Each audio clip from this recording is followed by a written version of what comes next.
Hola, ¿qué tal? ¿Cómo están? Muy buenos días, bienvenidas, bienvenidos. Comienza Asturias al Día en este lunes, 11 de mayo. Hoy me acompañan en el programa Fermín Montes, que es el presidente de la Asociación de Ostomizados del Principado de Asturias. También está Carlos Alfonso Núñez, que es secretario de la misma asociación. Carlos Flores Armenteros, que es una persona ostomizada. Y Raquel Salvatierra Arín, que es enfermera estomaterapeuta. Ya me imagino que con esta presentación pueden ver de qué vamos a hablar hoy, pueden escuchar de qué vamos a hablar hoy en el programa. Vamos a hablar de la situación de las personas ostomizadas, según algunas fuentes, porque no hay unos registros oficiales, seguramente esto lo tocaremos también en el programa. Hay unas 210.000 personas en España que están ostomizadas en nuestro país. La cifra crece un 5% anualmente. De manera indirecta, que una persona esté ostomizada afecta al menos a otras 4 personas más de su entorno, con lo que la cifra, ya se pueden imaginar, supera pues el 1.000.000 de personas. En cuanto a la edad, con una ostomía conviven desde bebés hasta ancianos, pasando por jóvenes y adolescentes, encontrándose la mayoría de las personas, el grueso de personas ostomizadas entre los 45 y los 55 años. Si traemos este asunto a Asturias, podemos decir que en Asturias hablamos de entre 4.000 y 5.000 personas ostomizadas, y también con un crecimiento importante al año. Y claro, cuando hablamos de una ostomía, en el fondo, en realidad, ¿de qué estamos hablando? A ver si lo explico bien, y si no, nuestra compañera y compañeros me ayudarán en esta explicación. Hablamos de una apertura quirúrgica que se llama estoma, realizada en la pared abdominal para desviar la salida de desechos cuando el sistema digestivo o urinario no funciona correctamente. Se coloca, como saben, de esto seguro que oyeron hablar alguna persona, una bolsa externa para recoger estos desechos, siendo una medida temporal o definitiva para tratar enfermedades como el cáncer, infecciones o lesiones. La ostomía no es una enfermedad, es una solución para evitar la muerte de pacientes con hasta 31 patologías diferentes en estados graves, que van desde los diferentes tipos de cáncer a otras enfermedades. Por ejemplo, podemos mencionar el Crohn, la colitis ulcerosa, la colitis indeterminada, entre otras, ¿no? Y hay varios tipos: colostomía, ileostomía o urostomía. Creo que son las más generales, pero seguro que a lo largo del programa podemos entender un poco más cómo es la vida de estas personas ostomizadas, como les digo, entre 4.000 y 5.000 personas en Asturias.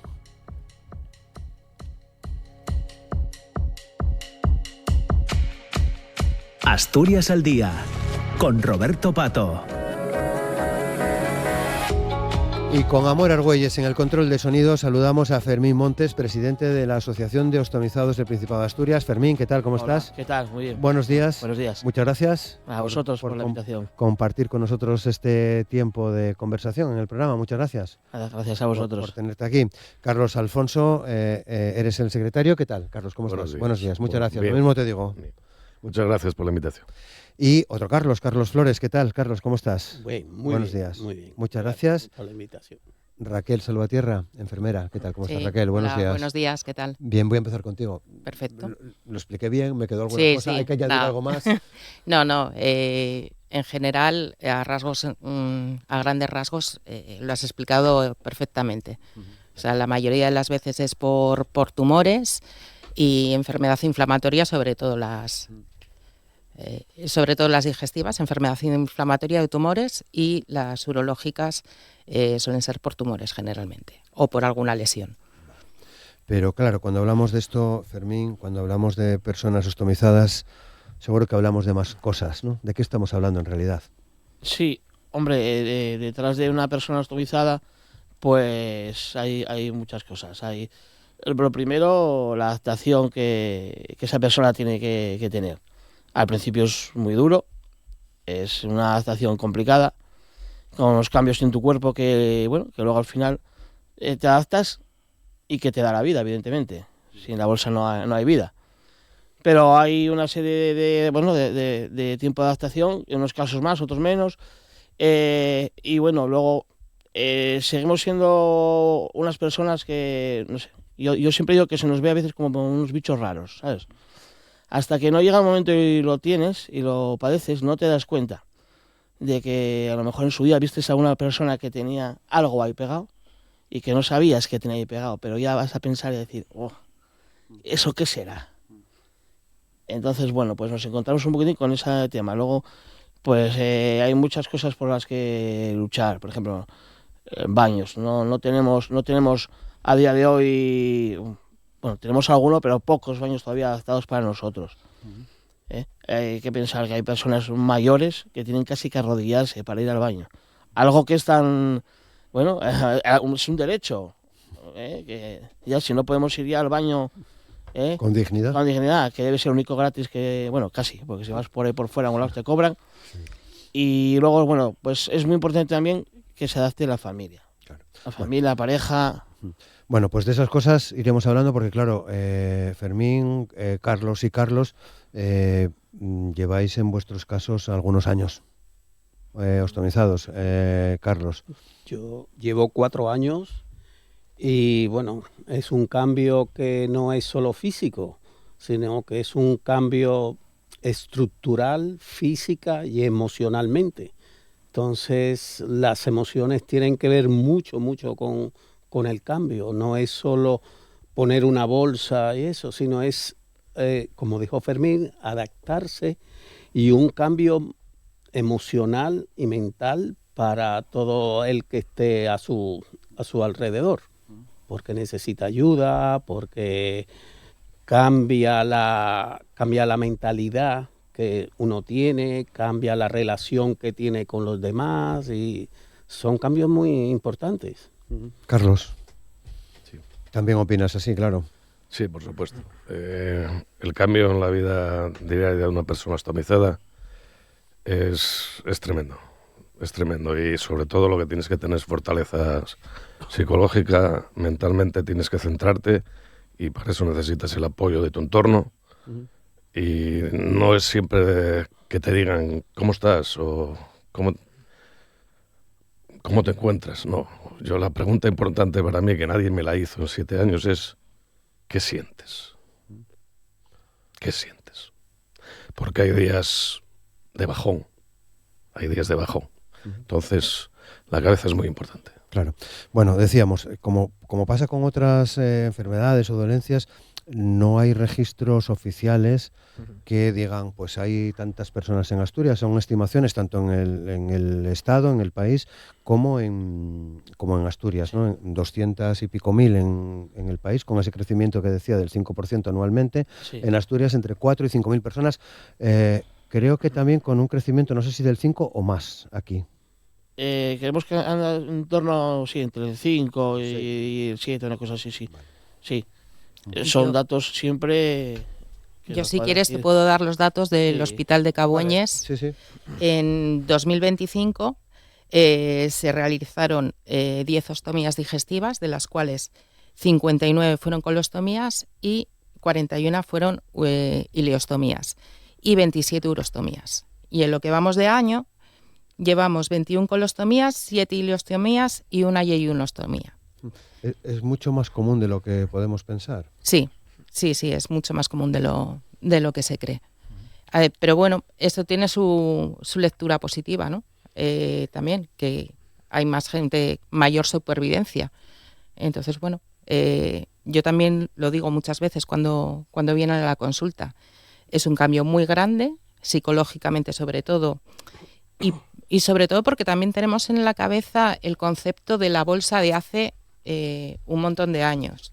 Pensamos que va a oler, que nos van a rechazar alrededor porque vamos a oler, y bueno, con los avances que ha habido últimamente esto no es así. Y lo que tenemos que ver es la bolsa como la solución al problema que tenemos, no como un problema más. Que sí que es verdad que desde mi posición no ostomizada es muy fácil decirlo, pero yo lo que veo es que por los años que llevo de experiencia en la consulta es que una vez que el paciente lo ve como la solución al problema, no como un problema más, que obviamente lleva su adaptación y su tiempo, se ve de otra manera, se enfoca de otra manera y sobre todo lo que decís, la familia es súper importante, tener el apoyo alrededor. Porque, claro que ya os lo pregunto a todos, ¿no? Para que intervengáis. ¿Qué es lo que cambia? ¿Cómo os ha cambiado a vosotros la vida? Hombre, yo te voy a hablar que bueno, de los que estamos en la mesa, soy el que más tiempo lleva con la ileostomía. Yo llevo desde el año 2000. O sea, 26 años. 26 años. Y la tuve con 28 años. Con lo cual, para mí cambió la vida. Es un antes y un después. Absoluto, total. De manera de pensar, ya no hablamos ya de la adaptación a la bolsa, de cómo vaciar, de cómo no vaciar, de si se te rompe, de que si eres joven llevas a una cena que llevo, que no llevo, que como, que no como, para que no me rompan. Aparte de pensar, la forma de pensar, la forma de todo un poco en el entorno de la vida. Bueno, yo por suerte, pues bueno, ya estaba casado, ya tenía un hijo y bueno, tengo el 100% del apoyo de mi familia desde el primer día y no pasó absolutamente nada. Pero sí es verdad que te cambia todo, te cambia tus hábitos. Pues porque quieras que no, hay cosas que no puedes hacer. Aunque las personas ostomizadas podemos hacer, yo soy de los que digo que puedes hacer de todo, pero Casi. siempre casi. Siempre en su justa medida. Hombre, evidentemente, no me voy a poner yo ahora, por ejemplo, yo que sé, ir al gimnasio, a ponerme a hacer ahí como estos. Pero podrías. Pero podría. Hay gente que vemos que sale en redes que sí, que bueno, que siguen igual y lo hacen. Pero bueno, claro. Yo, por ejemplo, a mí siempre me recomendaron que como yo llevo una ileostomía, pues que hacer deportes, que tuviese mucho que forzar mucho en las paredes abdominales, que complicado, por mi determinada, a lo mejor, patología, por la serie de operaciones que tuve y demás. Entonces, por ejemplo, a mí no se me ocurre. Pero bueno, salvo eso. Carlos, decías casi todo. Sí, casi todo. Tú eres psicólogo, además, que nos viene muy bien tu profesión, ¿no? Sí, no, pero que casi todo porque, bueno, tenemos ciertas limitaciones, pero que esas limitaciones realmente conducen a otra serie de actividades que nos pueden mejorar aún más. Es decir, que las limitaciones no se ven como algo malo, sino realmente es como un paso a otras cosas que se pueden hacer mejor. Por ejemplo, a mí siempre me ha gustado viajar y yo viajo y he estado en aviones 8 horas, 13 horas y no pasa nada. Tú, si tienes que cambiar la bolsa, la cambias. Es muy incómodo en un avión, honestamente, cambiarla, pero se puede. O sea, no es imposible. Pero bueno, que hay otras actividades que podemos hacer que nos pueden, o sea, que nos desarrollan como persona y que son excelentes. Carlos. Dime. No, por seguir el hilo de tus compañeros. Nada, yo muy sencillo, cambia tu cuerpo. Tu cuerpo pega un cambio que no esperas. ¿Te costó trabajo asumir esta nueva No. situación? No, yo ya desde el segundo día ya me cambiaba solo. Tuve un gran ángel de la guarda, se llama Malen, y el primer día me enseñó y al segundo día yo lo asimilé bastante bien. De hecho, bueno, la familia está un poquitín asustada de cómo lo llevo, ¿no? Y yo soy doble ostomizado, no tengo una, tengo dos. Entonces el cambio en mi cuerpo, terrible, pero centrado. Entonces es lo que digo, si lo asimilas mentalmente, no te hundes. Y aparte están estos maravillosos salvavidas, Los ángeles de la guarda. que cuando te estás hundiendo, te rescatan. Bueno, es un papel importantísimo el vuestro, Raquel. En tu caso, además, especializada en estomaterapeuta. Sí. Nosotros lo decimos muchas veces, o sea, aquí en el hospital, en el hospital de Cabueñes, estamos desde 2016. Igual un poquitín antes había una estomaterapeuta, Begoña, que sí que no estaba como estomaterapeuta, pero sí que hacía las funciones de ello, estaba formada y hacía las funciones, un poco como bajo manga, digamos. O sea, no bajo manga, me refiero. No estaba contratada como estomaterapeuta, pero trabajaba en la planta de cirugía y ella se encargaba un poco de formar a las personas ostomizadas, porque claro, ahora estamos nosotras, pero es que hace unos años, cuando Fermín tuvo la ostomía, no tenían a nadie. O sea, del hospital era, te sueltan con la bolsa, vete a tu casa y allá te las arregles. O sea, sí.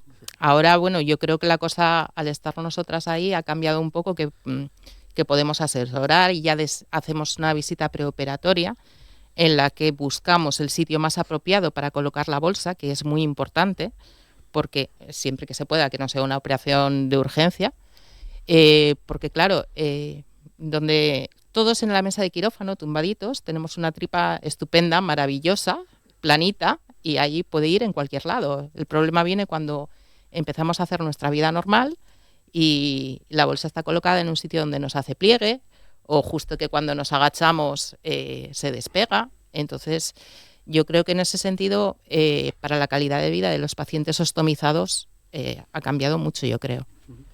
Fermín, ¿así lo ves? ¿Así sí. lo viviste también hace 26 años? Totalmente, sí. Sí, de aquella, pues había que aprender con tus propias experiencias. Ensayo-error. Ensayo-error, o sea, exactamente, no había más. Te daban, bueno, de aquella creo que había una enfermera que estaba para toda Asturias y que era la que ayudaba un poco. Pero claro, cuando te surgía un problema, le pedías cita y como usted decía, para dentro de 3 meses.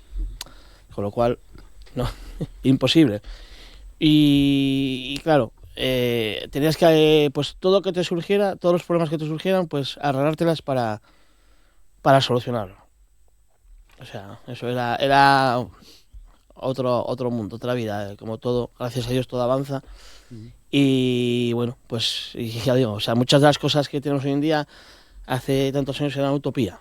O sea, eso era impensable, totalmente impensable. O sea, era que había sota, caballo y rey en el tema de bolsas, de dispositivos de ostomías.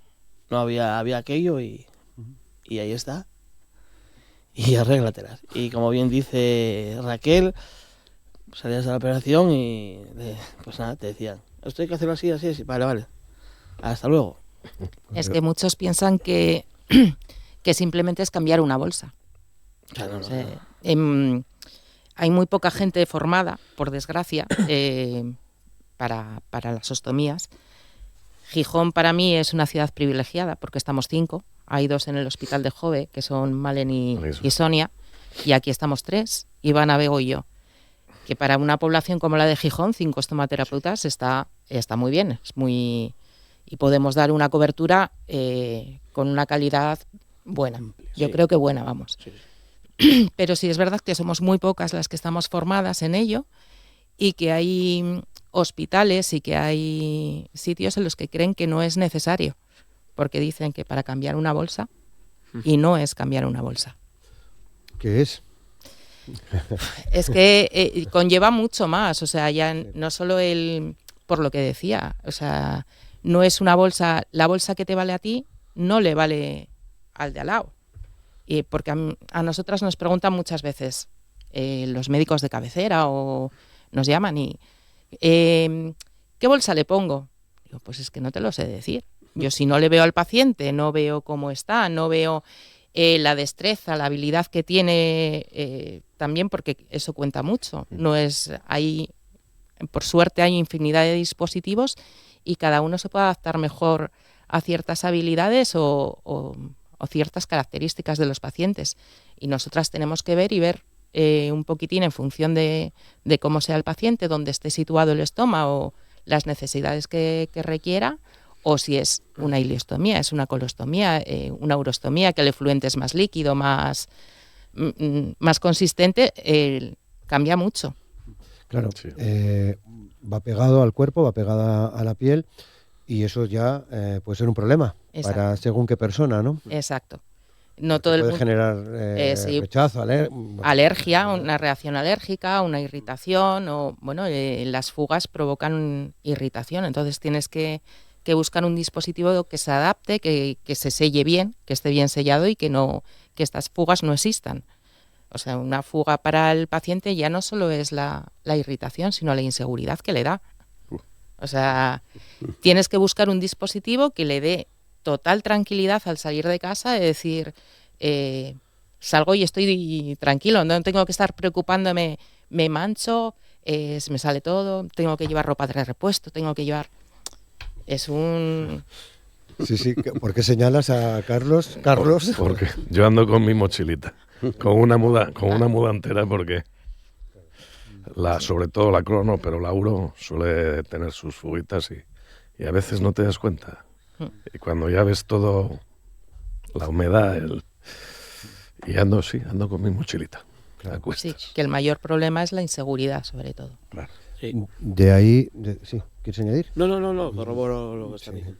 De ahí a los temas psicológicos, a Sobre cómo todo. cada persona afronta esta situación, desde en todo el rango, ¿no? Desde, podemos decir, muy bien a muy mal. a muy mal. Muy mal. A ¿no? rechazarlo completamente.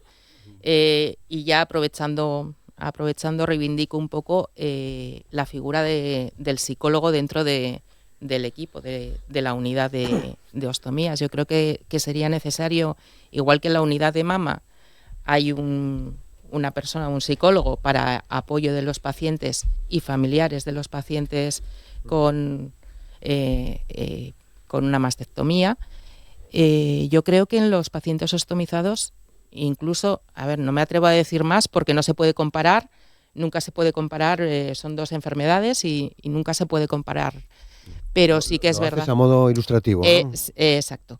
Sí que es verdad que a nivel físico es un cambio, a nivel de imagen es un cambio brutal, y que igual que en una mama tú puedes llevar un sostén que lo rellenas y aparentemente no se ve, pero lo que acabábamos de decir, una persona ostomizada tiene una fuga y es que se va a ver, va a oler, lleva una serie de consecuencias detrás y de que para mí requieren un apoyo psicológico, que habrá personas que no lo necesiten, estupendo, pero que hay muchas que lo necesitan, y lo que hablabais, para el entorno también. Sí.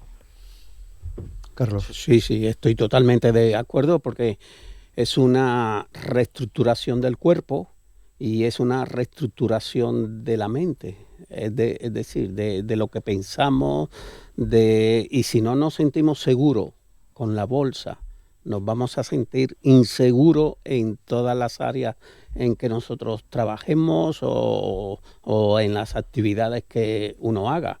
Entonces, si tú no estás seguro con la bolsa y que sabes que no te va a fallar, pues tú ya vas con otra mentalidad, pero si no vas seguro, malo. Yo, por ejemplo, voy a poner un ejemplo. Yo estoy muy seguro, o sea, con la bolsa, porque he andado con la mía y eso, y yo voy a la piscina y yo voy seguro a la piscina, porque sé que no va a fallar. Puede fallar, bueno, pero es muy raro. Entonces, eso es una actividad que la bolsa me da seguridad para yo hacer esa actividad. Entonces, eso es importantísimo, y que haya una área de psicología en el hospital, en esa área, es que es básico. Carlos, ¿quieres añadir? No, nada. Está muy bien. Por eso está la asociación. O Sí. para eso también está la asociación, Sí. Fermín, ¿no? ¿Cómo es vuestro trabajo en la asociación? Bueno, pues desde la asociación lo que intentamos es dar el apoyo a las personas ostomizadas y familias en todas las áreas. Desde el tema psicológico, que es muy importante, es súper importante, hasta tenemos enfermeras estomaterapeutas como Raquel, Malen, Sonia, etcétera, que colaboran con nosotros, y que en cualquier momento, a una persona ostomizada, ya sea socia o no, pues nosotros atendemos a cualquier persona que nos llame, o sea, no hacemos distinción. Le surge un problema, una urgencia, pues ahí estamos nosotros para derivarlo. Hacemos también charlas.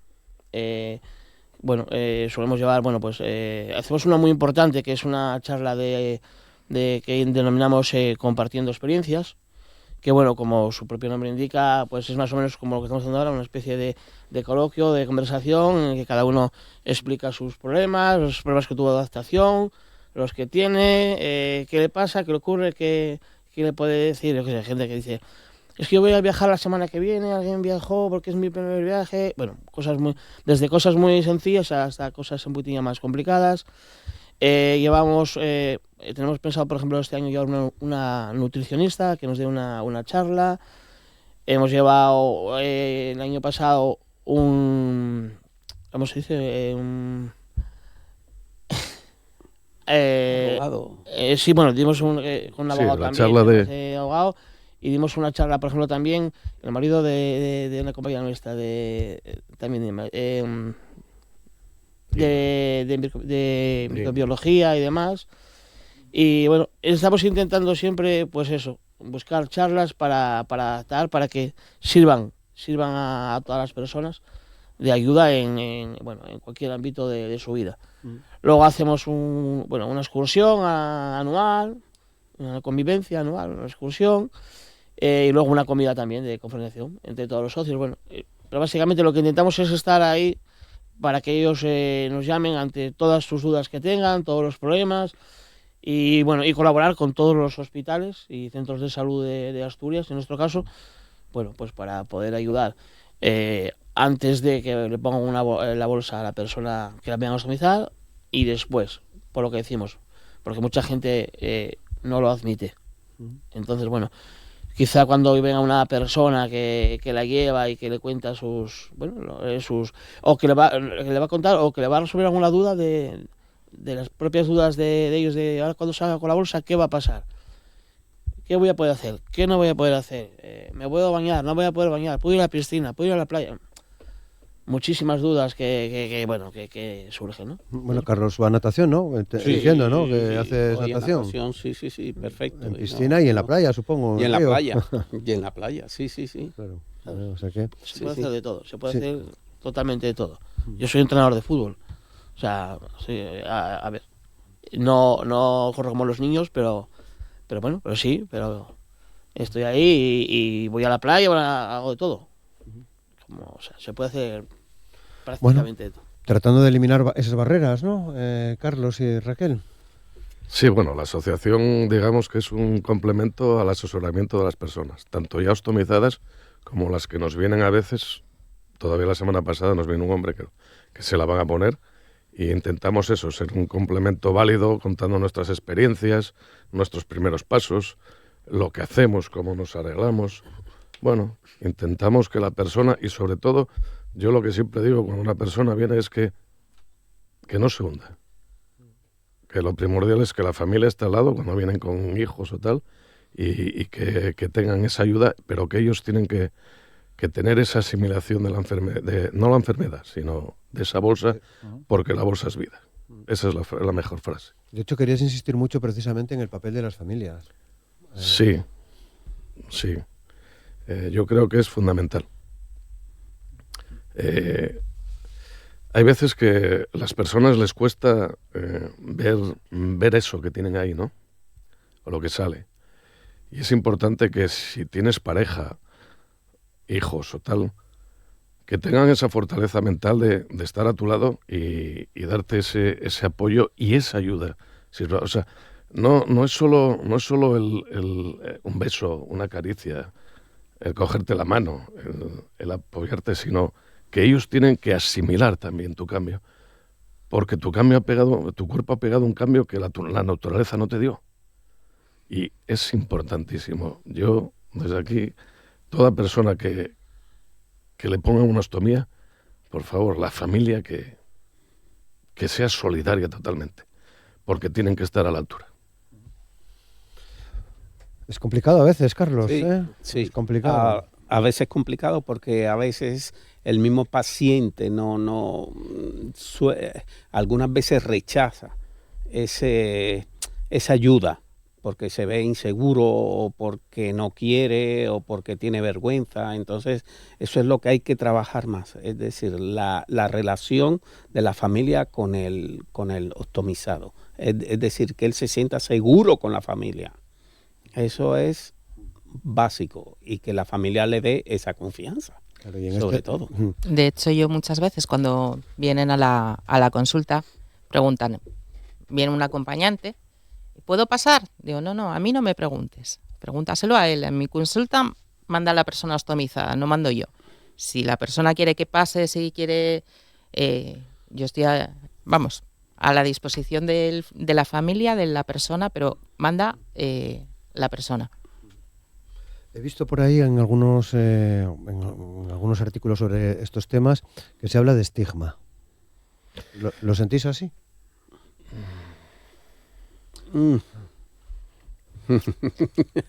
A veces. ¿A veces? Sí, sí. A veces hay gente que no entiende, hay gente que a lo mejor es muy ajena a este tipo de cosas. Y entonces, como, y una bolsa, y te empiezan a preguntar, pero no como en plan, como con cierta empatía, sino un poco de mala leche, interiormente. Uh-huh. Sí, pero bueno, yo creo que también mucho es la ignorancia. Es la ignorancia. Sí. Es la ignorancia, lo que Exacto. hablaba antes. Es que hasta que no te lo Desconocimiento. ponen- Claro, es el conocimiento. O sea, me tiene pasado de estar en la playa y bueno, ya es que ya no me acuerdo ni qué llevo con la bolsa, entonces muchas veces estoy con la mujer en la playa, con los nietos, y me tiene que decir mi mujer, Fermín, sube un poco más, que se dé un poco la bolsa. El baño. Y a lo mejor resulta que ver a alguien enfrente que está como diciendo... Pero yo creo que eso es el desconocimiento y eso, y que, bueno, no saben lo que hay. Entonces, ante el desconocido, normalmente solemos todos pensar mal. Sí, sí. Vamos A mí muchas veces cuando vienen a la consulta me dicen, no sabía que había tanta gente. Sí, claro. Sí. Digo, Efectivamente. a ver, si el hospital te pone ya enfermeras especializadas en esto, es que el volumen que hay es por algo. Claro. Vamos, o sea... Bueno, viendo que casi siempre se hace la referencia del cáncer, Sí, pero es que no y es solo el no es cáncer, lo ¿no? único, no. Los pacientes con enfermedades inflamatorias, sobre todo, muchas veces acaban con una ostomía digestiva. Lo que pasa que, por lo menos en lo que veo yo en mi experiencia, a no ser que sea un primer brote, que es un brote de estos muy fuertes y que tienen que acabar con la bolsa en ese momento, las personas que han pasado una enfermedad inflamatoria que les ha limitado mucho la vida, cuando les ponen la bolsa, dicen que les cambia totalmente, que tienen calidad de vida con la bolsa. Entonces, cuando ves las experiencias de uno y de otros, hay una diferencia. Creo que hay gente que incluso quiere que no se la quiten. Exacto. Después de todo lo que han pasado antes de y que estaban limitados, porque una cosa es que el paciente ostomizado sí que es verdad que tiene que tener cuidado de tener baños para poder, pero una persona con una enfermedad inflamatoria o que tiene que ir 15 veces seguidas al baño, llevar una bolsa para él es esto es un lujo. Es vida, Carlos. Es vida. Es vida. Y yo sobre lo que preguntabas del rechazo, bueno, yo personalmente no he notado ningún repudio ni ningún rechazo, pero precisamente es por lo que hablamos de que, así como en las autoridades o en los estamentos, en los hospitales, hay un conocimiento de lo que es un ostoma. En la calle, en el día a día, en la gente, hay mucho desconocimiento de estas cosas. Pero es por eso, porque no se ve, porque en la playa intentamos que no se vea. La verdad que sí que es verdad. Es que estéticamente, bueno, la verdad es que sí, porque es un impacto. Claro. Bueno, es un impacto. Pero sí que es verdad que, vosotros diréis si los influencers ahora o las redes sociales ayudan a dar visibilidad y muchos van con la bolsa que se les ve y no pasa nada. Sí, la enseño, sí. Entonces, ¿Hay influencers también? Sí, sí. hay como todo. Las influencias ya están metidas en todos los ámbitos. Y en este también, sí, por supuesto. Y dan mucho ayuda. ¿Y ayudan? Sí, claro que ayudan, sí. Yo tengo que decir, y lo digo como persona estovizada, personalmente es un pensamiento mío, yo creo que está bien el visibilizar, creo que está bien el que no sea algo tabú, pero tampoco entiendo que sea exhibicionismo. No, Es decir, ni uno ni lo otro. Exacto. Es decir, ves por redes y por ahí gente en la playa con la bolsa afuera corriendo, con no sé qué, con los niños. No hay necesidad tampoco. Pienso yo desde mi humilde pensamiento. Yo estoy de acuerdo con eso. Que Sí, se te que ve un no. poco la bolsa, bueno, Pues no pasa nada. De ahí a decir que llevo una bolsa. Oye, ¿qué? ¿Llevas una bolsa? ¿Y? ¿Me explico? Totalmente, sí. Es mi opinión, ¿eh? Sí, no, yo estoy de acuerdo con eso que una también, cosa- que no hay que llegar al exhibicionismo porque no hay necesidad. O sea, tiene que ser una cosa normal, no natural. Eso es. Claro. Si en un momento dado se te ha visto y ya está, no Mala pasa suerte, nada. claro. O sea, yo ahora mismo me estoy acordando de un profesor de instituto que él hacía fundas para la bolsa, iguales que la camisa que llevaba o lo que sea, para que en el momento de si tenía que escribir en la pizarra y levantaba la mano, pues que no se fuese la vista ahí. Y no era, como decía él, mis alumnos saben todos que llevo una bolsa, pero cuando ven la bolsa no pueden evitar despistar su atención a la bolsa, porque no estamos habituados a verlo. Dicho de otra forma, que no sea invisible como es, porque evidentemente Exactamente. nadie por la calle ve a personas, ¿no? Pero tampoco, como decía Fermín, hay que No hay caer en por- el exhibicionismo, ¿no? Eso no en realidad no lleva a ningún lado, ¿no? No. Tiene que haber conocimiento, pero también un poco de la estética hay que guardar un poquito, ¿no? Claro. Yo creo que más, Sí. creo que más que estética, respeto. Creo que, o sea, aunque sea, pero que se respete más ese tipo de cosas. Bueno, vamos al papel que hace también la asociación, porque decías, Fermín, eres entrenador de fútbol. Sí. Hay algunos campos de fútbol que tienen baños para ostomizados. Algunos. Algunos. En Gijón, Uno. ¿Qué es? el campo de fútbol base de Lloreda, que comparten los equipos Lloreda, la Asociación Deportiva Lloreda y el Beriña Club de Fútbol. Dicho sea de paso, que lo pagaron de su bolsillo, cada club. O sea que uno. Uno. En cuanto a Se ha los acabado. campos de fútbol, ¿no? O sea que sí, En Gijón, ninguno más. Y fuera de Gijón, ¿conoces algún caso? De fútbol base, ninguno en España. El primero es el de Asturias, de fútbol base. En el Carlos Sartiere, hace años que pusieron unos baños. Bueno, cuando no había fábricas como ahora, que ya están los moldes y demás y medidas hechos, los pusieron con toda su buena voluntad, evidentemente, que pueden servir, pueden ayudar. Luego hay en el campo del Celta de Vigo y en el Sardinero, en Santander, que ahí pusieron 14. Está muy bien también. Bueno. Está muy, muy bien. Y luego tenemos aquí... Bueno, voy a aprovechar el micrófono, claro, para eso te lo pregunto. porque Sí. ya no sé cómo ponerme en contacto, cómo decirle al Real Sporting de Gijón, porque es que he hablado con todos los estamentos del Sporting, con todos, o sea, desde la fundación hasta fue a Llamareo, hasta la última hace 20 días, un mes, con un alto cargo, no voy a decir el nombre aquí, porque no quiero a lo mejor meterme en algún problema. El que sí, te prometo una reunión. Ya. Señores del Real Sporting de Gijón, un baño para ostomizados, un baño para que podamos ir al fútbol tranquilos, que pudo poner 2 clubes de fútbol humildes de Gijón, vale 2.000 euros.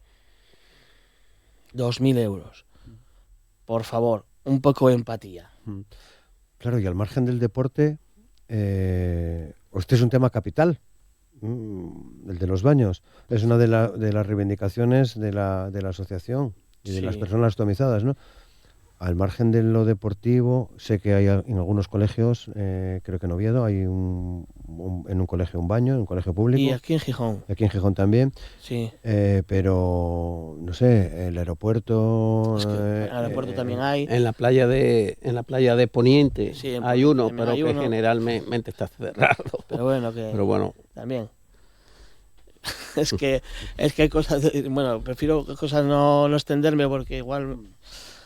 Pero es que es muy sencillo hacer promesas, ¿sabes? Es muy fácil hacer promesas y vamos a hacer, vamos a poner y no ponemos y no hacemos.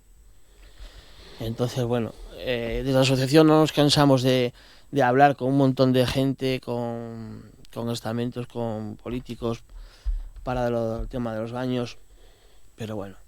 Se están poniendo también en hospitales y en centros de salud, ¿no? Sí. Hospitales, centros de salud lo están poniendo. En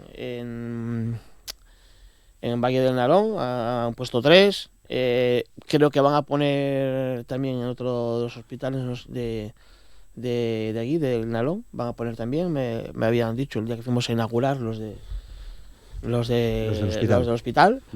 Y bueno, al final es que al final hay que ponerlos en todos los lados, porque es que esto en el hospital de Arrionda está también, yo he visto 2. Al final la persona atomizada tiene el mismo derecho que cualquier otro a ir a todos lados, ¿no? En cines no hay. No, en el cine no hay. En supermercados es algo que me llama mucho la atención. En supermercados, o sea, me he puesto en contacto con esta grande empresa asturiana, que no voy a decir el nombre, pero que todos conocemos, la mayor, y bueno, pues que cuando a lo mejor algún día hagan la reforma, que igual lo contemplan. Señores, que ya tienen baños ellos, ¿eh? O sea, el 90% de estos supermercados que todos conocemos, de esta empresa de Asturias, tienen baño. Y es tan simple como dentro del baño, que casi todos tienen sitio, porque yo desgraciadamente son esos amplios. Los uso. Los de minusválidos. Está el de discapacitados, junto con el Orán. Hay sitio de sobra, señores. Pero vamos, con esta otra grande cadena española, que no quiero decir nombres para no meterme en jardines, que está muy de moda ahora. Ya me he puesto en contacto 3 veces. Tienen baños ellos, señores, tienen baños. No estamos pidiendo que hagan que tiren una pared abajo y que hagan un habitáculo, no. Caray. Pues nada, tampoco. Son cosas vitales. Igual deberíais, porque bueno, para la gente que nos escucha, nosotros sí sabemos en qué consiste un baño para pacientes ostomizados y qué necesidades tiene un paciente ostomizado en un baño, pero igual deberíais explicar un poco qué necesita un paciente ostomizado. Pues un baño para personas ostomizadas básicamente tiene que tener el váter que llamamos, tiene que estar a una altura de 75 centímetros. ¿Por qué 75 centímetros? Porque es donde llevamos todos la bolsa. Entonces tienes que llegar y que esté a tu altura para poder, no tienes que agacharte ni nada, ¿vale? Luego tienen que tener un grosor máximo antes de llegar al váter, ¿vale? De unos 7-8 centímetros, ¿vale? O sea, es decir, no que llegues y que haya un margen de 15 o 20 centímetros, porque estamos igual. ¿Por qué? Porque a veces llegas con la bolsa muy cargada, muy llena y no te da. Tiene que tener un espejo en el que te veas perfectamente la barriga, que al fin y al cabo es lo que tenemos que vernos. Llevan un grifo monobando y una especie de ducha de mano, ¿vale? Extensible. ¿Para qué es esa ducha? Para en casos de que hay personas que enjuagan la bolsa una vez de que la vacían, la enjuagan, y otras veces, bueno, si te rompe la bolsa y tienes que cambiar el dispositivo, pues para que puedas alargarlo y limpiarlo. Llevan también, tiene que tener una un espacio de meseta a un lado para que puedas poner tus utensilios, o sea, el dispositivo, la bolsa, el pegamento, polvos, lo que tengas que llevar, una percha, y el rollo de papel y una jabonera. Básicamente es eso lo que es un baño para los tomizados. Vale. Hay cosas que cubre la Seguridad Social, pero hay otro montón de cosas que no las cubre. Sí. Las bolsas, gracias a Dios, las cubren. Sí. Lo que no suelen cubrir son el pegamento, Sí. para quitar el pegamento de las bolsas, que claro, que eso hay que quitarlo. Entonces el pegamento es muy importante y los pegamentos son muy caros, muy caros. Los quitadhesivos. Sí. Y eso hay que luchar porque también se pueda poner.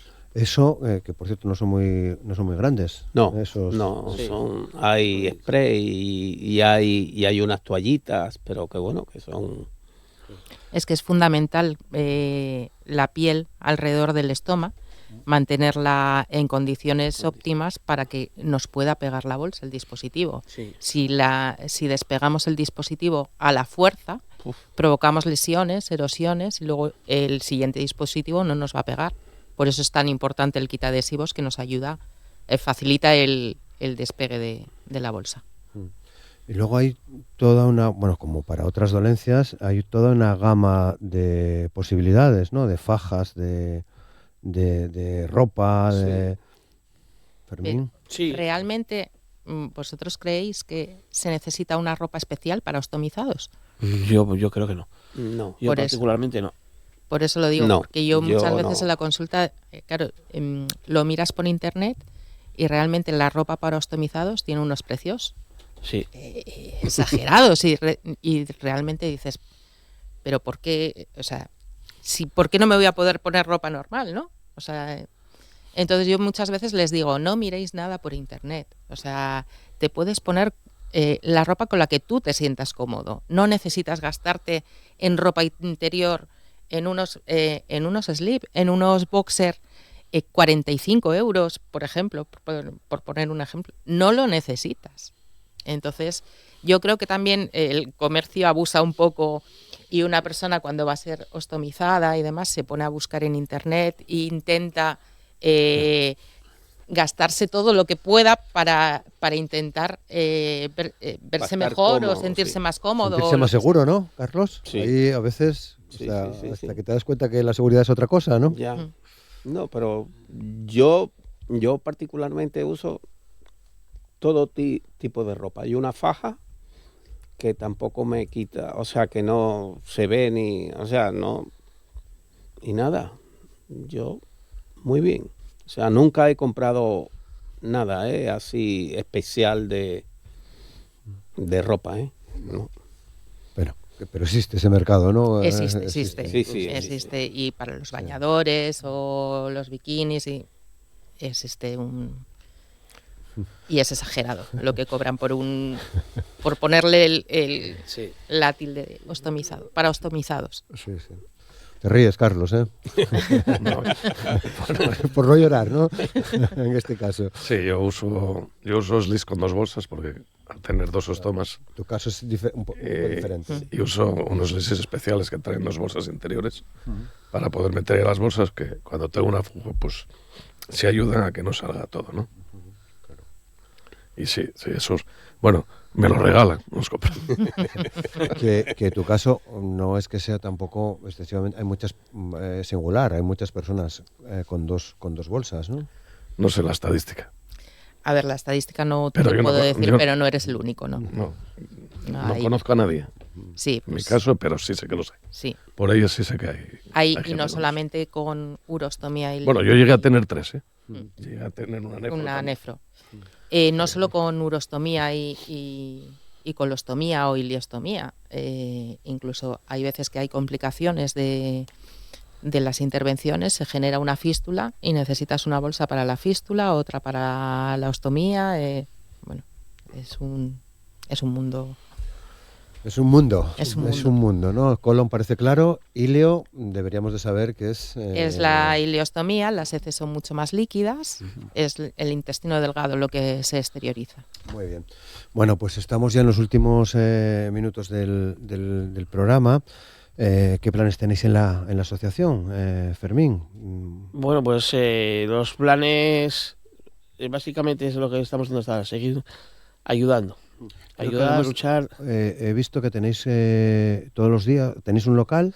Sí, tenemos ¿Y tenéis todos los días? No. ¿Solo los lunes? Los lunes de 11 de la mañana a 1 de la tarde estamos en el Ateneo de la Calzada. Bueno, eso, pues si alguien quiere pasar por ahí tiene algún problema, alguna duda, alguna sugerencia, ahí estamos de 11 de la mañana a 1, todos los lunes, sí. Bueno, igual estaba bien por la tarde también, ¿no? Porque como estamos hablando que se puede hacer de todo, habrá mucha gente que trabaje, ¿no? Sí, no, por supuesto, sí. Desde aquí reivindicamos la solicitud de un local fijo.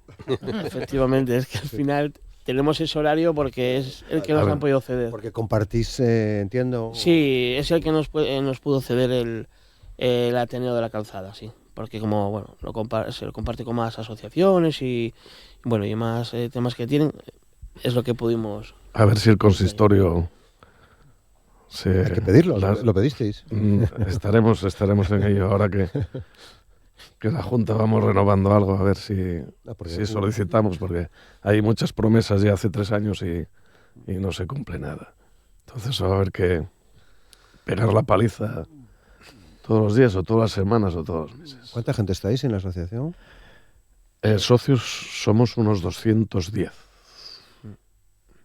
Pero claro, la gente que no sea del entorno de la ciudad de Gijón, de Oviedo, de Avilés, tenemos muy pocos socios de esas localidades.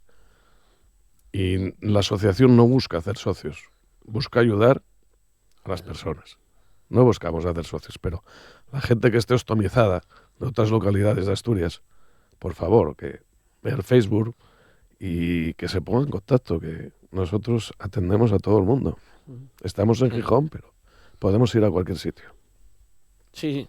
De hecho, bastantes veces se han puesto con nosotros en contacto y hemos ido a Mieres, a Cangas d'Onís, a Llanes, a donde sea preciso para intentar, prestar nuestra ayuda.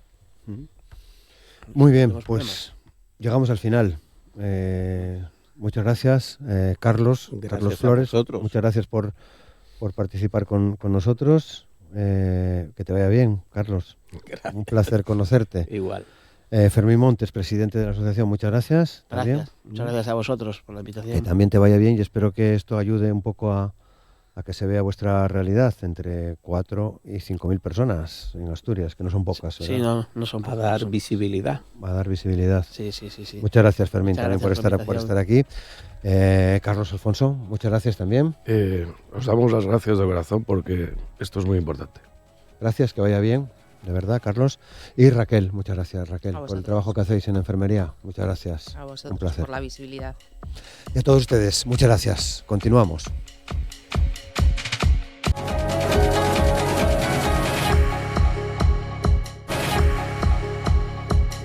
En la entrevista del programa, güey, vamos a hablar de este libro que se titula El motor de la historia y que viene firmado por Rafael Rodríguez Valdés, que es historiador y que nos va a contar de qué va esta historia, de qué va este libro que te acaba de salir. De hecho, para mí que tiene per delante una presentación para finales de este mes en Mieres, luego va a estar también en la Feria del Libro de Xixón y en la Semana Negra.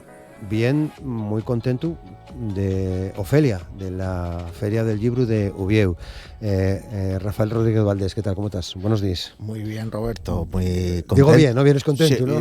vengo muy contento porque muchas veces la soledad no del que escribe, sino al mejor del historiador, ¿no?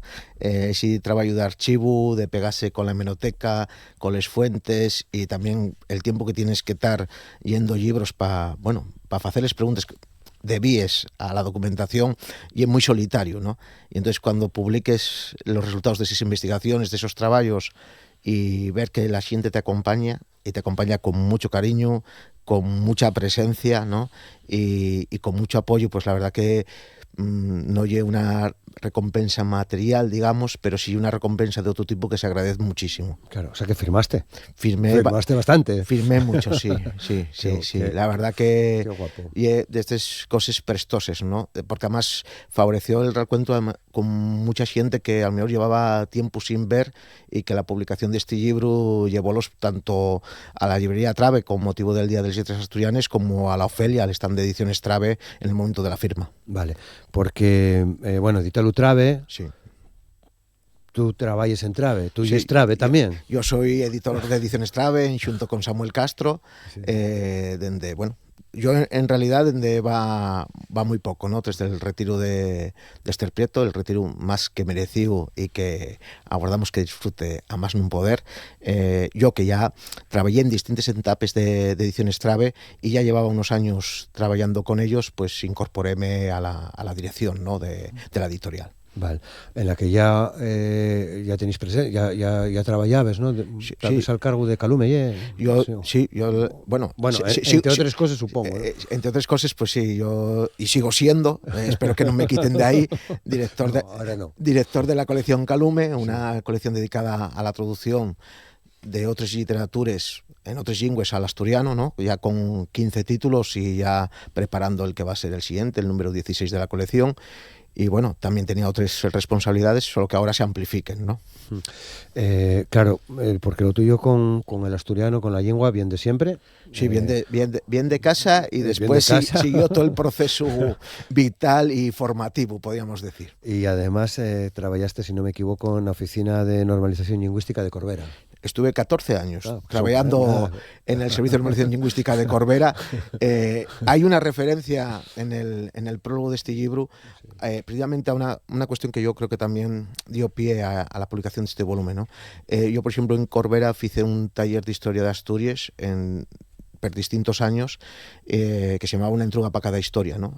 Un taller de historia en asturiano, como también por salirse un poco, que yo creo que tiene que ser la normalización del asturiano, no a requexar el uso del asturiano a determinadas cuestiones, sino a todas las que sean posibles, ¿no? Y en este caso, por la mi formación y por las mis posibilidades en el Concello de Corbera, pues a lo largo de unos años hicimos este taller de historia, donde también participaron otros historiadores y otros estudiosos, ¿no? De la historia de Asturias, pues dando charlas, conferencias, encuentros, ¿no? Que se enmarcaban dentro de ese proyecto. Vale, bueno, metemos un poco en el motor de la historia, ya lo decís claro, desde el título, ¿no? Sí, sí. ¿Por dónde va lo tuyo? Yo creo que sí, o sea, está bien. Las metáforas son guapes, ¿no? Pero yo creo que sí, una manera de explicitar las cosas, primero, no solo una cuestión de método y de tendencia historiográfica, sino también un poco de cómo yo veo lo que tiene que ser una ciencia al servicio de la comunidad, ¿no? En este caso, pues yo pasé, pues digamos, por todos los ciclos formativos hasta llegar a la universidad, y yo creo que hay una obligación del historiador de devolver lo que la sociedad permitió que pudiera hacer, ¿no? Y yo creo que esa función social, no solo de la historia, sino del resto de ciencias, tiene que se explicitar, ¿no? Y tú tienes que devolver a la sociedad, en este caso la asturiana, que te permitió formarte y investigar, ¿no? Lo que tú estudiaste, lo que tú investigaste, y darlo a conocer, ¿no? Yo creo que explica también este volumen, ¿no? Bueno, un volumen gordo, ¿eh? Bueno, 500 y pico páginas. La verdad, hay gente que me pregunta si son sobres completos, y digo, no, yo hubo cosas que decidí no incluir en el volumen, hay otras cosas que tengo inéditas, hay cosas que tengo en preparación, y entonces decidí un poco meter, en realidad, los textos a los que el acceso ya es más difícil, bien porque las publicaciones que los averiguaban, pues a lo mejor estaban en internet y desaparecieron, ¿no? Y el papel sostiense mejor que Internet. Igual mejor, igual mejor. Sí, yo creo que sí. Y después también textos que llevaban tiempo descatalogados, ¿no? Vale. Y entonces escogí más asuntarlos en un volumen que no al mejor reeditar los textos como se publicaran va unos cuantos años, ¿no? Vale. Y entonces al final, ya en la época inicial mía, siendo estudiante, hasta ya, bueno, ya siendo, digamos, no voy a decir un historiador con mayúsculas, por lo menos intentar ser un historiador con mayúsculas.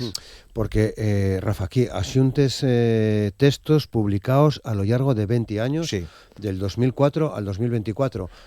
Pero parece que hay algo más que una mera recopilación de Sí. textos, de artículos, que, como dice, estaban esperdigados por muchos sitios, que igual lo tenéis en la cabeza también, para hacer un ensayo. Es decir, asuntes estos textos, pero al final lle un ensayo.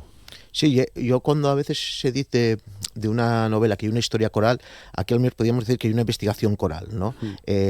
Porque al final yo los meus intereses mantuvieronse a lo largo del tiempo, solo que al menos lo que cambiaba no era solo el tema, sino cómo fui incluyendo fuentes que al menos dentro de la historiografía tradicional no se usaban, yo fui incorporándolos a los meus estudios con la ayuda de, primero, de dar una visión más amplia de la historia contemporánea asturiana, pero también de facilitar la lectura, ¿no? La lectura, de llegar a un público más amplio y con otras perspectivas y con otras miradas. Claro, abordes aquí muchas cosas. Sí. Muchas cosas, desde puntos de vista que en algunos casos pienso en las artes en general, en la música o en la prensa. Bueno, la de prensa igual ya más común, ¿no? Pero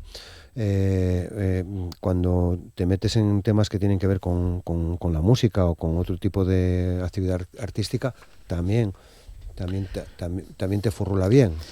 A ver, yo en el caso de la prensa, y es verdad que hay trabajos dedicados a la prensa, además salidos con profesores, gente que fueron profesores míos, también compañeros, ¿no? de la investigación, y gente que después hizo tesis doctorales alrededor de la prensa, ¿no? Pero yo en el caso de la prensa, yo creo que metí un matiz que no se trabajaba, ¿no? Que no se trabajaba. Es decir, yo creo que también el intento de que tiene que tener alguien que se dedica a la historia, incorporar cosas y ayudar a mejorar en la medida de las posibilidades lo que estaba fecho, ¿no? Quiero decir, por ejemplo, en la prensa del siglo XIX había cuestiones que se trataban, pero otras que se quedaban, eso lo tendrían que explicar los autores de aquellos estudios, ¿no? Pero que no se tocaban, ¿no? Es decir, el papel de la historia en la prensa del siglo XIX y era mucho más importante de lo que muchas veces podemos leer con las obras publicadas, ¿no?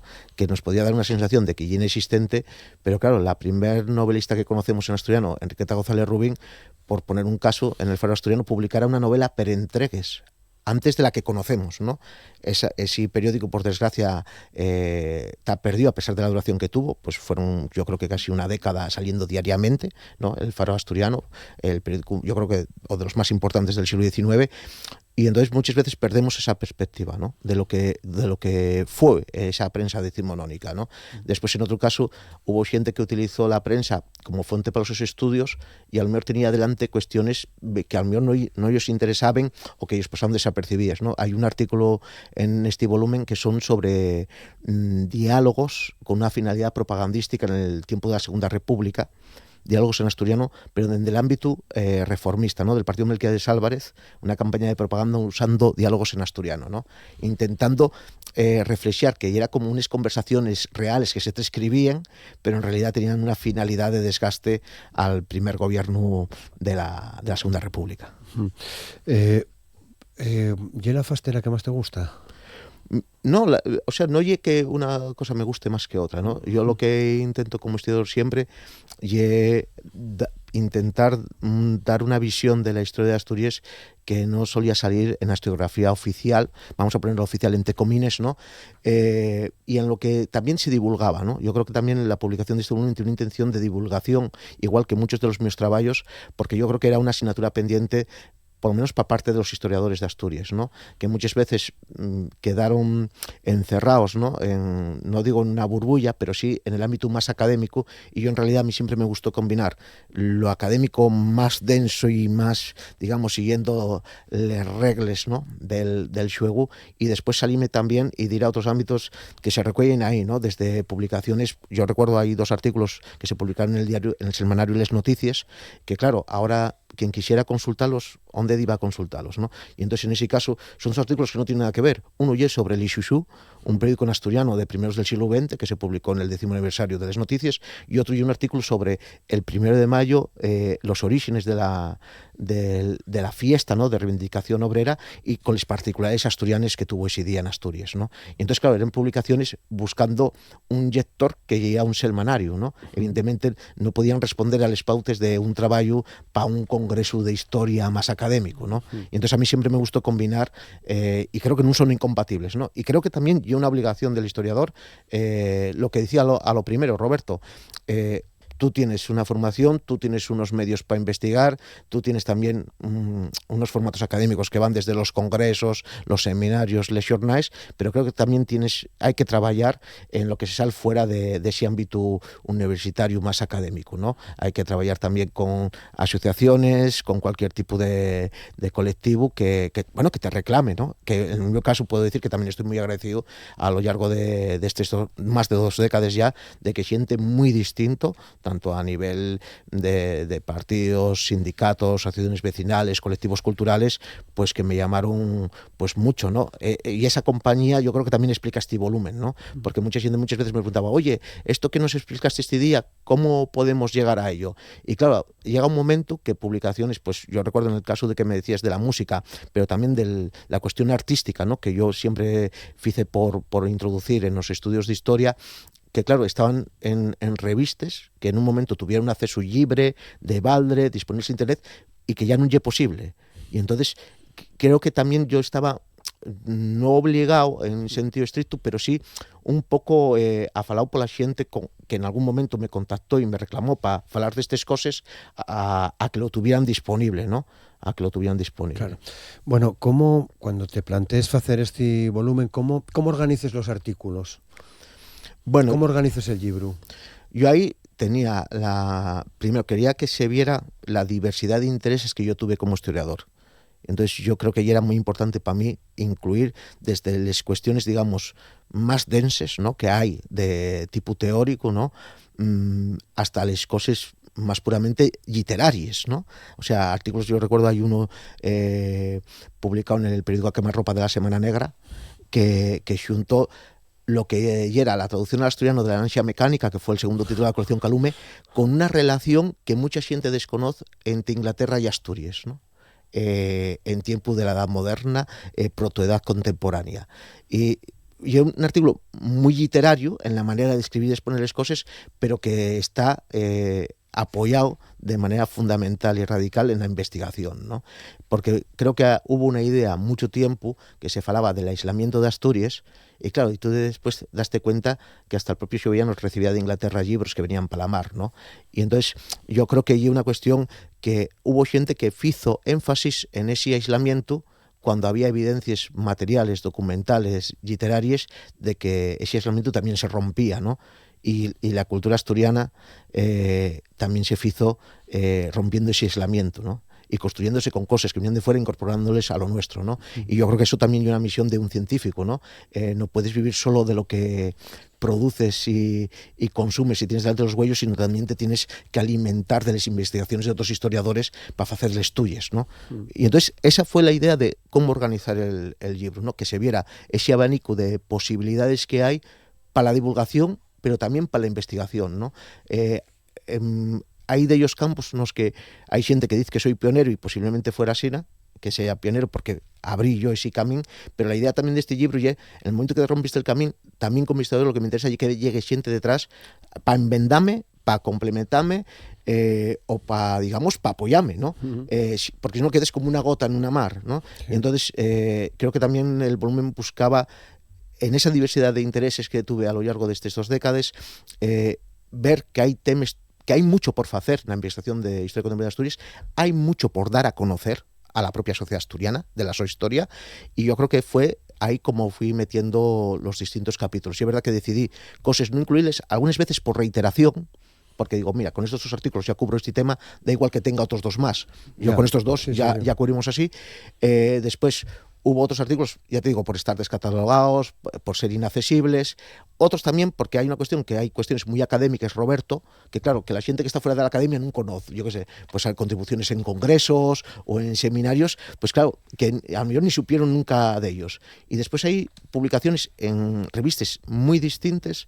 Recuerdo, hablando del periódico A Quemarropa de la Semana Negra, pues en un periódico que se llamaba El Federal, que la verdad desconozco si sigue existiendo, pero yo aproveché Los homes de bronce de Xandru Fernández, una de las grandes novelas en asturiano, para decir para decir y reivindicar la ausencia de estudios sobre el carlismo en Asturias, ¿no? No es algo que yo tenga como interés, ¿no?, estudiar eso, pero yo creo que también tenemos que hacer un llamado a la gente que viene detrás, a la gente más mozo, de que todavía hay mucho por estudiar y que la propia sociedad asturiana, que muchas veces da por sentadas muchas cosas, hay que darle una vuelta a esa cuestión. Agarraste a un de los grandes, Xandru, sí, claro, ¿no? Evidentemente yo creo que él a nivel de documentación lo tuvo muy difícil, pero la ambientación que dio a Los homes de bronce, una solvencia en ese sentido muy grande. Te ha editado por Traves, si no me equivoco, ¿no? Sí. Sí, estoy viendo la portada, pero no lo voy a decir para no meter la pata. Y es verdad que Xandru Contrave publicó otros libros más, que además tuvieron, yo creo que más repercusión, de manera, yo creo, un poco injusta, esta novela que yo creo que Les Ruines, la banda sonora del Paraíso, por ejemplo, son de esos los títulos que publicó Contrave Xandru, pero yo creo que Los homes de bronce quedó un poco, quizá ves, por el efecto que tuvieron estas otras 2 novelas, que fueron, premiadas, traducidas, reeditadas, creo que quedó un poco arrequexada, ¿no? Un poco, claro, y un poco también de injusticia poética, en este caso, no de justicia, ¿no? Porque también el propio carlismo, las guerras carlistas en Asturias también quedaron un poco arrequexadas, ¿no? La visión que se dio era, que ya eran poca cosa y demás. Claro, una persona como yo, que como historiador, pues se pasó unos cuantos horas en el archivo de José Posada Herrera, en el Archivo Histórico de Asturias, invito a cualquiera a que pruebe si eran poca cosa o no, ¿no? Vale. Bueno, agrupes estos artículos en una serie de capítulos, algunos, tienes muy buenos títulos. Hay uno aquí que me llama la atención, ya que estamos acabando el tiempo, pero tuve para comentar, tenemos que les lingües nin lluchen nin choquen. Sí. Eso... Pues casi había que escribirlo por ahí. Bueno, esto... Digo, a la vista, ¿no? Precisamente... unos cuantos puros. Uno de esos artículos, digamos, más densos, ¿no? Porque esto fue cómo entra un historiador en un congreso de filólogos, ¿no? A provocar a los filólogos directamente con una, digamos... falamos de confrontación, pero en este caso científica, científica, y de método también, y de análisis. Yo creo que si bien los historiadores tenemos una idea muy clara de lo que estudiamos y para qué lo estudiamos, hay gente de otras disciplinas que creo que deberían agarrar nota. Por bien de todos, de las propias disciplinas, de ellos, y también por enriquecer una visión más total, ¿no? Refiero al título, era explícito, pues sí, una visión más total de lo que tiene que ser la historia de Asturias, ¿no? ¿Por qué? Porque muchas veces creo que desde el ámbito de la filología sí hay ediciones muy buenas, trabajos excelentes, no estoy discutiendo eso, ¿no? Lo que estoy discutiendo es que hay que ponerlo en relación con el contexto donde se producen esas cosas, porque ese artículo y la teoría y al menos la aplicación teórica y otro artículo de ese volumen que yo le dedico a Matías Conde, ¿no? Yo vi en esta Semana de las Letras Asturianas un artículo de Joan José Sánchez Vicente en el suplemento cultural de un periódico asturiano, hablando de franquistas que usaban el asturiano, ¿no? Yo, en el caso de Matías Conde, estamos hablando de un exiliado. Sí, unos y otros escribían en asturiano. La cuestión es que si Matías Conde volvía a Asturias, no salía ya de ninguna parte. Y otros vivieron muy bien unas cuantas décadas. Entonces el historiador, a diferencia de los filólogos, tiene que poner ese contexto enriba de la mesa. Vivieron muy bien escribiendo en bable. No, tampoco escribieron tanto, que muchas veces hay gente que tiende a magnificar, ¿no? Pero sí es verdad que escribieron asturiano. ¿Por qué? Porque hieren del régimen. Eso, precisamente esa es la diferencia entre un historiador y alguien que viene de otra disciplina, ¿no? Vale, Aquí atopamos material Sí. para conocer cosas Sí. de nuestra historia, de la historia del país, el motor de la historia. Bueno, la cita final me parece también una maravilla. A la de poner el ramo a este libro, recordamos vos que la historia de toda sociedad hasta hoy y la historia de la lucha de clases. Sí.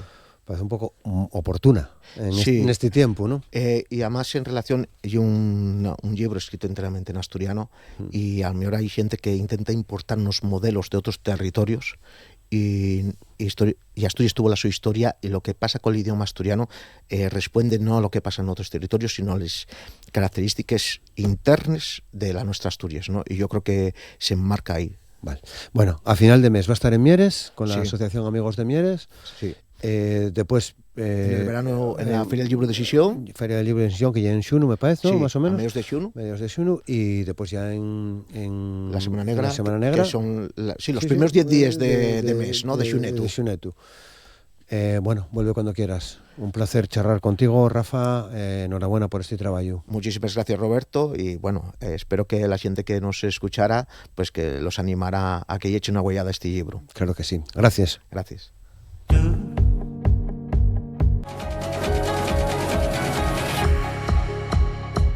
Y hoy cerramos el programa, cerramos el recorrido que cada mañana tenemos en la radio y en la televisión pública, en RTPA. Hoy lo vamos a hacer con una concentración, hablando de una concentración que está convocada para el viernes, día 15 de mayo, 6 de la tarde, Plaza del Parchís, en Sisión. Es una concentración para decir no al xenocidio, non a la guerra, derecho a tornar, non a la Nakba, fin de las relaciones con Israel. Y para falar de esto están tres personas que son integrantes de la plataforma Asturias con Palestina. Javier Arjona, ¿qué tal? ¿Cómo estás, Muy buenos Javier? días. Buenos días, muchas gracias. Está también María Antonia Rubio. ¿Qué tal, María Antonia? ¿Cómo estás? Muy bien, buenos días. Buenos días, muchas gracias. Y está también Dolores Málaga. ¿Qué tal, Dolores? ¿Cómo estás? Buenos días, Roberto. Muy bien. Muchas gracias. Gracias. Bien, por compartir este espacio con nosotros, en el que queréis leer algunos poemas que os iremos escuchando en los próximos minutos. Pero Javier, bueno, Loli y María Antonia también, viernes 15 de mayo, 6 de la tarde. Estamos hablando seguramente de una de las fechas más importantes en relación a Palestina. La Nakba, el desastre, la catástrofe. ¿Por qué? Porque fue el día y el año, 1948, en que se iba a partir en dos el territorio de Palestina y no se partió hasta el presente, 78 años después, que se dice pronto, ¿no? De ahí viene todo lo demás. Hay antecedentes, desde luego, el proyecto sionista es muy anterior, pero ahí se concreta, ¿no? Y por eso lo siguen conmemorando todos los años, y aquí en Asturias también, y en la Casa Árabe de Madrid también, y en la ONU también. Es una fecha internacional, por así decir, que es el parteaguas, la división absoluta de lo que está ocurriendo también en los últimos 30 meses. Pero los últimos 30 meses no son los únicos del genocidio y de la situación actual. Lo vamos a comentar hoy aquí en los minutos que tenemos en la RPA con alegría, en el sentido de que acabamos de ver las imágenes de la llegada de Saif al aeropuerto del Prat en Barcelona y de Tiago Ávila al de Sao Paulo. Es decir, dos personas que habían sido secuestradas en aguas internacionales frente a las costas de Grecia y llevadas y torturadas y prisioneras hasta estas últimas horas en territorio de ocupación israelí, nacido ese territorio en 1948. Bueno, Nakba, desastre, catástrofe, ¿no? Que es lo que viene a significar, ¿no?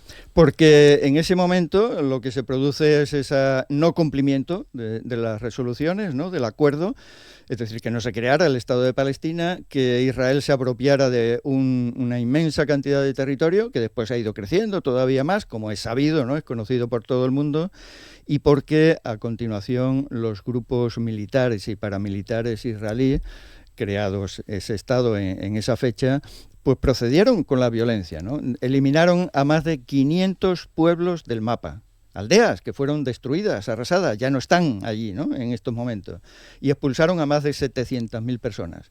De esas 700.000 personas expulsadas es de donde proceden ahora mismo los más de 6 millones de personas refugiadas alrededor, ¿no?, de Palestina, en los diferentes países y en la diáspora.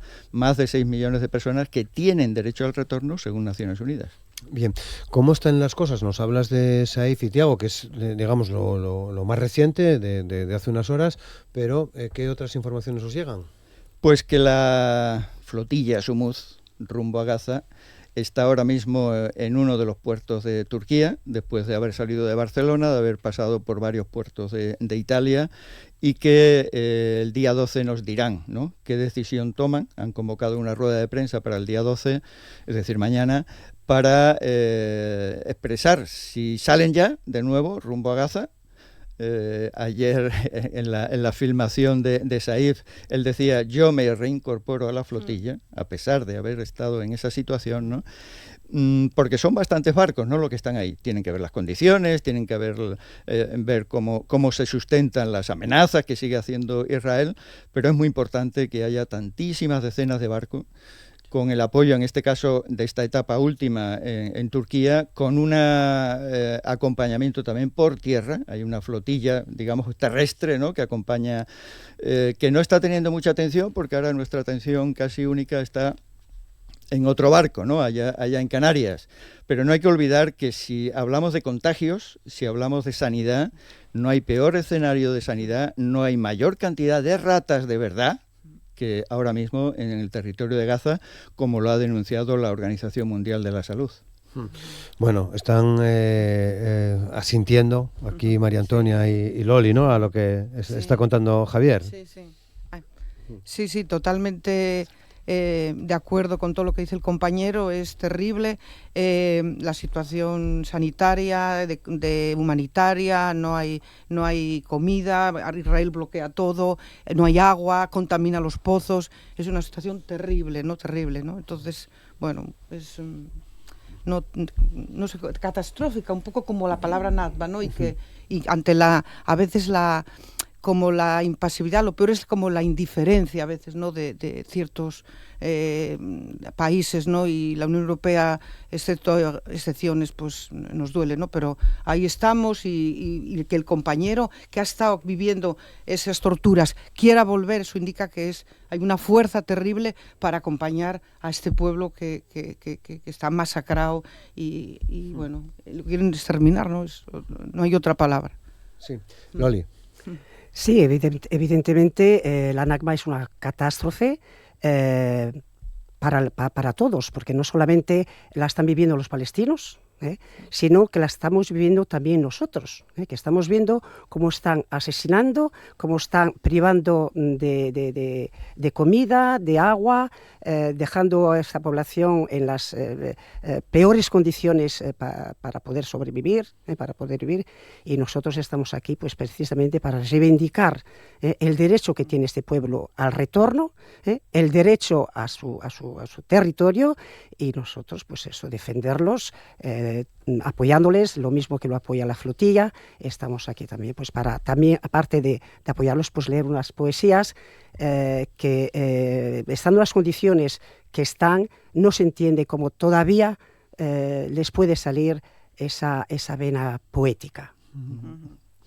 Sí, no solamente tenemos esta concentración en Asturias a las 6 de la tarde, como indicabas, de este viernes 15, día de la Nakba, sino que también el Comité de Solidaridad con la Causa Árabe va a tener, digamos, 3 conferencias sucesivas en Llanes, en Oviedo y en Sisión. En Sisión, precisamente, una hora después de la concentración, en la Biblioteca Jovellanos. Y el sábado también, el sábado 16, no es la Nakba, pero hay 2 actividades, una fiesta que hay, o actividad festiva, por así decirlo, en Avilés, que convoca Asturias Insumisa, y en el caso de Oviedo se va a escenificar, por así decir, la protesta por las últimas multas y sanciones de la fiesta de San Mateo. Donde también tenían que ver con Palestina, ¿no? Porque proyectaron, a través de proyectores a larga distancia, digamos, la situación del genocidio en Palestina, y se quiere castigar, ¿no?, esa esa visibilización que se hizo en las fiestas populares de la situación palestina, como estamos aquí comentando, ¿no? Sí. Bueno, os presenté como integrantes de la plataforma Asturias con Palestina. Ya sé que Javier está en Pachacuti y vosotras estáis en el Comité de Solidaridad con la Causa Árabe, ¿no? Sí, efectivamente. Por tanto, detrás de la organización de todo esto también, ¿no? De esas sí, charlas. Evidentemente, el Apoyando, sí. el Comité de Solidaridad con la Causa Árabe aquí en Asturias está trabajando mucho, y luego se ha formado la plataforma Asturias con Palestina, donde hay integrantes, hay varias organizaciones, hay varios sindicatos, y bueno, entre ellos también está la organización de Pachacuti, que gracias a ellos también seguimos adelante, porque están haciendo un trabajo estupendo. Todos nosotros colaborando para que sea visibilizar Palestina y luchar por Palestina, porque siempre decimos que Palestina somos todos, es luchar por los derechos humanos y para que se cumplan las leyes internacionales, para ellos y para nosotros, porque si no, detrás de Palestina vamos nosotros. Bueno, vamos a escucharos. Sí. ¿O quieres añadir algo más? Sí, no, un poco decir que ante la Nakba, que es catástrofe, bueno, lo que pasó en el 1948, previamente ya se preparó todo esto, hay una palabra que dice, para transformar la Nakba en una semilla de superación y triunfo, a ver que lo añado, pues sí, aquí, surge el sumut, que es una prueba del carácter y de la fuerza de cada uno para hacer frente a la opresión y la tergiversación. En este sentido, Nakba y sumut, la resiliencia palestina, sumut significa la resiliencia palestina con que se hace frente a la Nakba, son dos conceptos fundamentales que explican la reciente historia de Palestina, porque ante tantos, fíjate, desde el 48 y previamente, y este pueblo resiste, insiste, persiste, y es admirable, porque, o sea, incluso como dijo Loli, hacen poesía en medio de este dolor, y dices tú, bueno, que la fuerza es inmensa, ¿no?, de este pueblo. Entonces esa palabra refleja la resiliencia ante esta catástrofe, ¿no? Y es el nombre que le han puesto a la flotilla sí, Sumut Global, exactamente. ¿No? Ahí viene el nombre. Muy bien. Bueno, sí, ¿qué queréis? Bueno, sí, o leemos algún poema. Sí, claro, o claro. vosotros... Sí, ya que tenéis esa intención, vamos Quiero a... decirte, Roberto, vamos allá. que María Antonia y Loli son las voces más conocidas al final de las manifestaciones de Palestina. O sea, que es un privilegio tenerlas aquí en la radio. Vale. Gracias. Venga, empiezas tú, Loli. Bueno, A ver, ¿qué vas a leer? voy a leer Fardos de Amal Abuasi. Es una poetisa nacida en Gaza en 1984. Es licenciada en lengua árabe. Cuando nos expulsan y obligan a marchar de un sitio a otro, no cargamos con pertenencias y enseres, sino con dolor, rabia y recuerdos. Nuestra riqueza muda, el volcán de una ira ardiente, el embrión de una revuelta que sigue creciendo. Llevamos nuestra patria a hombros, corriendo por caminos en busca de nuevos cementerios, de una nueva muerte. ¿Cómo crees? Sí. Yo voy a leer una poesía de Desplazados, que es de Yassid Yamat Samat, que es un poeta gazatí de 23 años, que dice, él cuenta en su presentación: destruyeron mi casa y nos hemos tenido que desplazar 7 veces. Actualmente vive en el campamento improvisado para desplazados de la zona de Rafat, y la poesía se titula Desplazados. A ver, la tengo aquí. Muy bien. Desplazados. Evacuación. Qué aterradora esta palabra. Duele hasta hacerte perder la conciencia. Un cuchillo que se nos hinca en el pecho cuando la vemos en las pantallas de las noticias. Nos recorre una picadura mortal, como el hálito primero de la muerte, o el preámbulo del éxodo de un alma convertida en hilillos frágiles e intangibles. Y comienza el extravío, rehén de la redoma estrecha en que han devenido nuestros cuerpos baldíos. Mi madre nos dice: haced las maletas del éxodo. Me paro ante la mía. ¿Qué habría de guardar en ella? Contemplo lo que queda de nuestra casa, largamente, como quien se despide de un difunto. En todo caso, qué pequeña es esta maleta. No cabe nada, ni los sueños que visten esta cama, ni las palabras de los libros que atesoro desde hace tiempo, ni las paredes de la casa, ni el olor de nuestras ropas, ni la voz de la nostalgia en las piedras, ni el sabor de los recuerdos. Esta maleta se ha convertido simplemente en cómplice de nuestros padecimientos. No sabe llevar anhelos, ni da para llevar una casa a hombros. El llanto nos ahoga cuando oímos las sílabas de esta palabra, porque se nos inundan las entrañas de lágrimas que nos salen. No llores ante la casa, el viento te llevará sobre su espalda. Breve travesía, hecha extravío y silencio. Aférrate con fuerza a ti mismo y no temas. Permanece tranquilo y te salvarás. Haced las maletas del Éxodo. Sí, terrible. Tremendo. Hay figuras, claro, además de poemas nacidos al calor de la Nakba, pero figuras simbólicas muy importantes, entre ellas la llave, ¿no? Todas las familias palestinas llevan una llave de esas antiguas, como eran antiguas, ¿no? Las casas de 1948. Y nosotros la hemos reproducido también de formato un poquito más grande, ¿no? Para las manifestaciones. La llave es el símbolo del derecho al retorno de esta población expulsada, ¿no? En aquella fecha emblemática. La otra es el olivo, ¿no? Pero del olivo ya hemos hablado el 30 de marzo en los olivos que hay en Asturias, y la semana pasada la actividad bonita que hicimos en el olivo de Avilés, que por cierto está muy florecido con esta primavera. Sí. Vale, ¿tenéis más poemas? Sí. Yo la que quiero leer ahora es una de esperanza, porque si bien estamos viendo las noticias y ya cada día son peores para los gazatíes, pero también existe la esperanza, y en esa es en la que tenemos que pensar, y que nos da fuerza para seguir luchando. Y es Gaza, y Gaza permanecerá, de Amal Abu Asi. Es nacida en Gaza en 1984. Si queréis suprimir Gaza y Palestina, tendréis que arrancar todos los olivos del mundo, desarbolar todos los limoneros, matar todos los pájaros, tapar el sol, disipar las nubes, apagar la luz, secar la lluvia, porque mientras quede un solo olivo o un limonero, Gaza seguirá existiendo.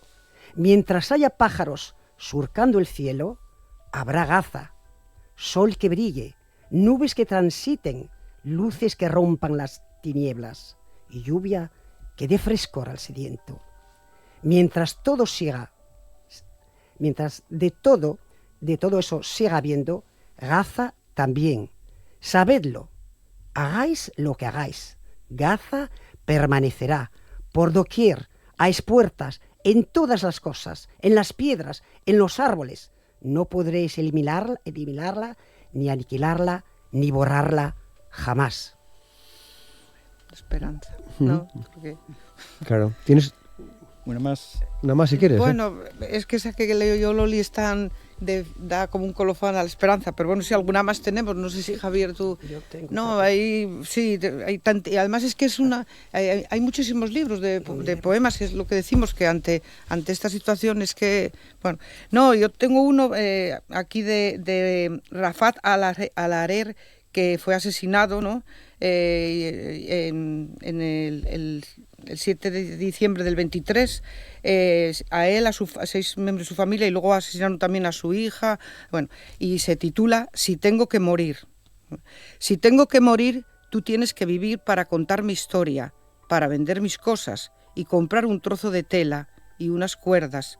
Hazla blanca y con una larga cola, y así un niño en algún lugar de Gaza, cuando sus ojos miren al cielo, buscando a su padre que se fue en una llamarada, sin despedirse de nadie, siquiera de su carne, siquiera de sí mismo, verá la cometa, mi cometa hecha por ti, volando, alto, alto, y pensará por un momento que viene un ángel, trayéndole amor. Si tengo que morir, déjala que ella traiga esperanza, déjala que cuente la historia. Muy bien, pues muy guapo. Sí.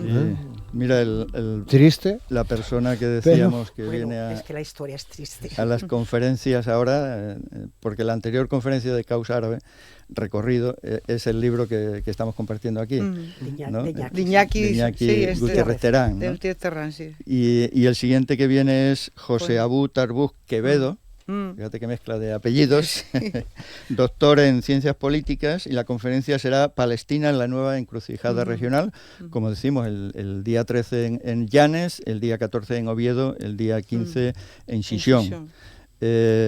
Para seguir actualizando a través de doctores, en este caso, de nuestras universidades de Canarias y de Madrid, la situación de Gaza. Pero más allá de los doctores, ayer hubo mucha gente en el rastro de Gijón, antes de la lluvia, ¿no? Miles de personas, sorprende, ¿no? Y ahí estábamos repartiendo información de la Nakba, información del tratamiento que están haciendo a la señora Francesca Albanese, ¿no? Que acaba de recibir la Orden del Mérito Civil por parte del presidente del gobierno español, ¿no? Al cual agradecemos que haya cumplido con su deber en el rescate, ¿no? de Said, de allá, de las mazmorras de Israel, lo mismo que se lo agradecemos al gobierno de Brasil. Esas alianzas son las más fértiles en estos momentos, las más importantes, ¿no? Y hemos estado repartiendo también, pues, ¿qué podemos hacer el resto de las personas que no somos gobierno? Campaña BDS, muy antigua, ¿no? Si tuvo éxito en Sudáfrica, debe tenerla también para acabar con el apartheid, la limpieza étnica en Israel. Y ahí estuvimos entregando los folletos, ¿no? Cómo se hace el BDS, cuál es la campaña de Teva, en este caso, esa farmacéutica, que cuenta con el beneplácito del servicio público de nuestra sanidad asturiana, que ha dicho no distribuyan más de esta empresa por su connivencia y su relación con el genocidio, y nosotros lo arropamos, ¿no? Y hemos estado en las farmacias y hemos tenido la información al Colegio de Farmacéuticos, a COFAS. Es decir, hay cosas que podemos hacer el resto de la ciudadanía, además de manifestarnos y seguir exigiendo, ¿no? La paz y que acabe el genocidio en Palestina. Bien, de momento el viernes a las 6 de la tarde, en la Plaza del Parchís. Lo dejamos aquí. María Antonia Rubio, muchas gracias. Gracias a vosotros. Muchas gracias por dar compartir voz ese a tiempo Palestina, ¿no? Y al pueblo con palestino. nosotros. Gracias, de verdad. Loli Málaga, muchas gracias también. Muchas gracias. Muchas gracias a vosotros por acogernos. Y Javier Arjona, muchas gracias. gracias. Muchas gracias. Puxa Palestina Libre. Gracias. Y arriba espera un buen galán. Y nos vamos mañana, más Asturias al día, aquí en RTPA. Hasta mañana, feliz día.